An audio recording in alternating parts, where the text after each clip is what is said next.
সুপ্রিয় দর্শক, আসসালামু আলাইকুম রহমতুল্লাহি বারাকাতু। স্ক্রিনে আপনারা দেখতে পাচ্ছেন গুরুত্বপূর্ণ একটা ওষুধ, যার নাম হচ্ছে প্রেট। প্রেট হচ্ছে মূলত প্রেডনিসোলোন গ্রুপের ওষুধ।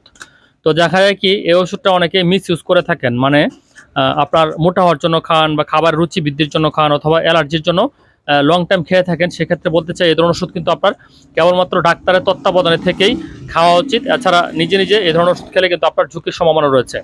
তো এখন আসুন, এই ওষুধটা কোন কোন ক্ষেত্রে ব্যবহৃত হয়। যাদের দীর্ঘমেয়াদী অ্যালার্জিক রিয়াকশন রয়েছে, বিশেষ করে নাক দিয়ে পানি ঝরা, চোখ দিয়ে পানি ঝরা, এছাড়া চুলকানিজনিত সমস্যা এবং অস্টিওআর্থ্রাইটিস, অস্টিওপোরোসিস মানে হাড় ক্ষয়জনিত সমস্যা, বাত জ্বর এবং আরও বিশেষ বিশেষ কিছু ক্ষেত্রে ব্যবহৃত হয়ে থাকে।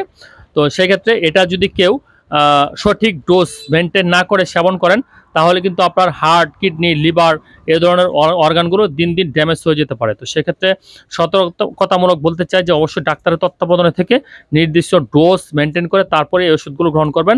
আপনি ইচ্ছা হলো খেলেন, ইচ্ছা হলো বাদ দিয়ে দিলেন, এভাবে কিন্তু এই ধরনের ওষুধ খাওয়া যাবে না। কারণ এই ওষুধগুলোর সাইড এফেক্ট প্রচুর পরিমাণে দেখা যায়। সাইড এফেক্টগুলোর মধ্যে যেটা আপনার পরিলক্ষিত হবে প্রথম অবস্থায়, যে আপনার হাত পা ফুলে যাবে, পানি চলে আসবে, মানে ইডিমা হয়ে যাবে। তো এই ধরনের সমস্যা হলে অবশ্যই ডাক্তারের পরামর্শ নেবেন। আর এই ওষুধটা এমনিতে খাওয়ার নিয়ম হচ্ছে 2 থেকে 3 বার। আর এটার দাম হচ্ছে 5 মিলিগ্রামের দাম, এক পাতা ওষুধ 20 টাকা এর আশেপাশে। ধন্যবাদ।